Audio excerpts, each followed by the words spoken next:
20살이 되어도 그 아이들은 독립을 할 수 없겠죠. 서울대를 들어가는 것은 몇십 년 전처럼 아무것도 보장해주지 못하거든요. 많은 엄마들이 미래 사회에 대해서 걱정을 하시는데 이미 현재의 사회가 대학 학위로는 아무것도 이루지 못해요. 안녕하세요. 엄마들의 멘탈 트레이너 만미언입니다. 반갑습니다. 사교육 많이 하고 계시죠? 근데 여러분 그릇에 맞는 사교육 하고 계신가요? 지금 현재 내가 벌고 있는 돈에서 혹은 남편이 벌고 있는 돈에서 우리의 미래를 위해 투자하고 나의 미래 가치를 위해 투자하고 우리의 행복을 위해 투자하고 우리의 관계를 위해 투자하고 남은 돈으로 사교육하고 계신가요? 수많은 돈을 사교육에 써서 여러분이 궁극적으로 얻을 수 있는 것이 무엇이라고 생각하시나요? 얼마 전에 저랑 제 남편이랑 대화를 나눈 적이 있어요. 우리는 40이 되어서도 우리가 원하는 것을 찾기 위해서 고군분투하고 있는 부부예요. 그래서 결혼했을 때보다 둘 다 훨씬 더 많은 돈을 벌고 있고 여러 번 직업을 바꾸었죠. 우리가 이렇게 할 수 있었던 원동력에 대해서 곰곰이 생각해 보니까 양쪽 부모님 모두 노후 대비가 탄탄하게 되어 있었다는 점이었어요.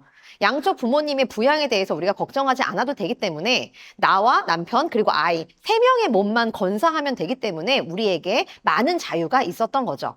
그럼 우리 아이들이 성인이 되었을 때 그 아이들이 스스로를 탐색하고 세상을 탐색하고 본인이 원하는 것을 찾아 나가면서 꼭 필요한 게 무엇일까요?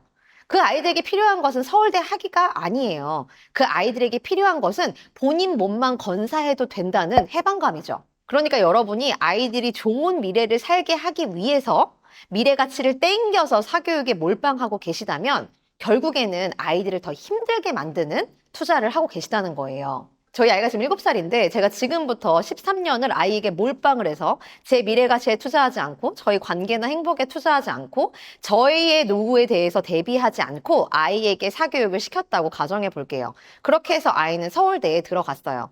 13년 후면 제가 53세 정도 됐을 텐데요. 그런데 그때 서울대에 입학한 그 아이는 그때 저의 경제적인, 정서적인, 심리적인 도움이 더 필요하겠죠. 20살이 되어도 그 아이들은 독립을 할 수 없겠죠. 서울대를 들어가는 것은 몇십 년 전처럼 아무것도 보장해주지 못하거든요. 많은 엄마들이 미래 사회에 대해서 걱정을 하시는데 이미 현재의 사회가 대학 학위로는 아무것도 이루지 못해요. 제가 알고 있는 대다수의 대기업을 다니는 친구들 말에 의하면 신입사원 공채를 안 한 지가 10년이 넘은 회사들도 많아요.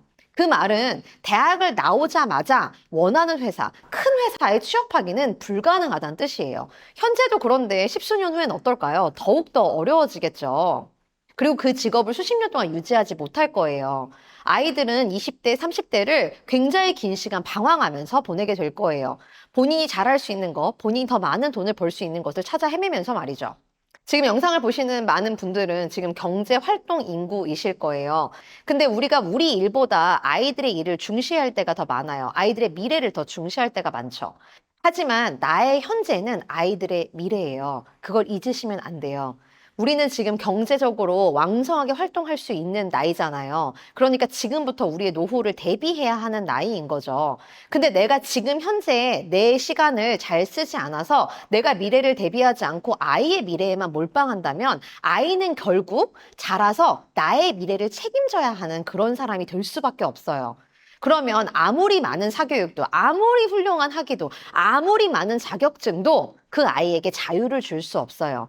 결국에 본인 몸 외에도 부모를 건사해야 되는 존재가 되는 거니까요. 저는 사교육이 나쁘다, 좋다를 이야기하는 게 아니에요. 돈을 쓰실 때는 효익을 따져보고 쓰시라는 얘기예요. 아이들에게 어떻게 돈을 따져가면서 쓰나요? 라고 말씀하신다면 제가 할 말이 있어요. 아이가 아파서 병원비를 쓴다든지 우리의 가족의 관계를 더 돈독하게 하기 위해서 경험을 한다든지 아이의 정서적인 행복과 안정을 위해서 투자를 한다든지 하는 건 경제적인 게 아닐 수 있어요. 그리고 미래의 효익을 계산할 수 없을 수 있죠.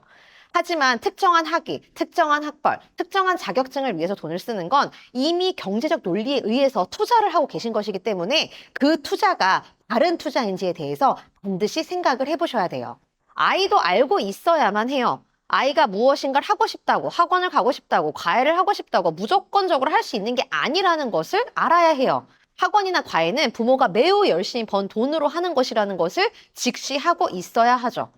엄마 아빠가 쉽게 사교육을 결제하고 쉽게 사교육을 보내면 아이들은 돈이 아깝다는 생각이 들지 않아요. 그러면 거기 가 있는 시간 동안에 열심히 하지 않을 확률이 크겠죠. 하지만 가족이 치열하게 고민해서 투자 대비 이익이 있는지를 고민해서 결정을 한다면 아이도 그 시간을 더 귀하게 생각하겠죠. 지금 아이의 교육에 수많은 자원을 쏟아부으면서 내 미래는 어떻게든 되겠지 생각을 하고 있다면 그 미래는 나중에 누군가에게는 짐과 책임이 될 수밖에 없어요. 그리고 아이가 그걸 책임져야 할 확률이 굉장히 크겠죠. 저는 미래 사회의 아이들의 경제적 자유를 결정하는 것은 그 아이들의 학위나 학벌 혹은 자격증일 거라고 생각하지 않아요.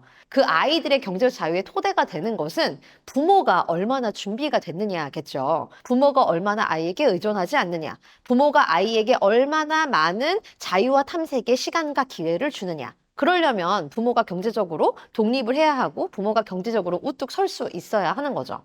우리가 원하는 삶은 아이들이 스스로 생존하고 자립하는 삶이에요. 그와 동시에 우리도 생존하고 자립해야 하죠. 우리 100세 시대잖아요. 아이도 100년 살아야 되지만 나도 60년 더 살아야 한다고요. 그런데 그 와중에 아이가 명문대에 가거나 아이가 의사가 되는 것이 우리 가족 모두의 해결책이 될 수는 없어요. 그게 그 아이에게도 해결책이 안 될 확률이 큰데 부모까지 책임을 질 수 있겠어요? 지금 여러분도 저도 부모를 책임지지 못하는 세대잖아요. 그럼 이 아이들이 생존하려면 어떻게 해야 하는지, 이 아이들이 앞으로 남은 100년을 굶어 죽지 않고 살려면 어떻게 해야 되는지를 온 가족이 치열하게 고민하셔야 돼요. 남은 60년을 내가 잘 살려면 어떻게 해야 하는지, 아이에게 짐이 되지 않고 내가 스스로 자립하여 살려면 어디에 어떻게 투자를 해야 되는지를 치열하게 고민하셔야 돼요. 오늘은 좀 낯어요. 왜냐하면 우리 미래에 대해서 생각을 너무 하지 않고 아이를 키우고 아이에게 투자하고 아이에게 사교육비를 쓰는 사람들을 제가 너무 많이 봤어요. 각자 집마다 부모의 경제적인 상황도 경제적인 목표도 또 아이의 기질이나 재능도 다 다를 거예요. 하지만 분명한 건 우리는 모두 수십 년을 생존해야 해요. 서로에게 의존하지 않은 채 말이죠.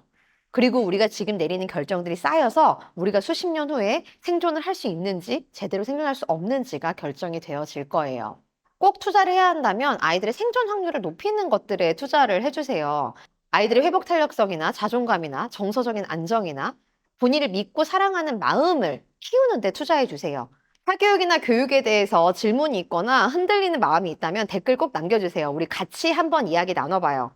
엄마의 흔들리는 멘탈을 꽉 잡고 싶다면 구독과 좋아요 잊지 마세요. 그럼 다음 영상에서 뵐게요.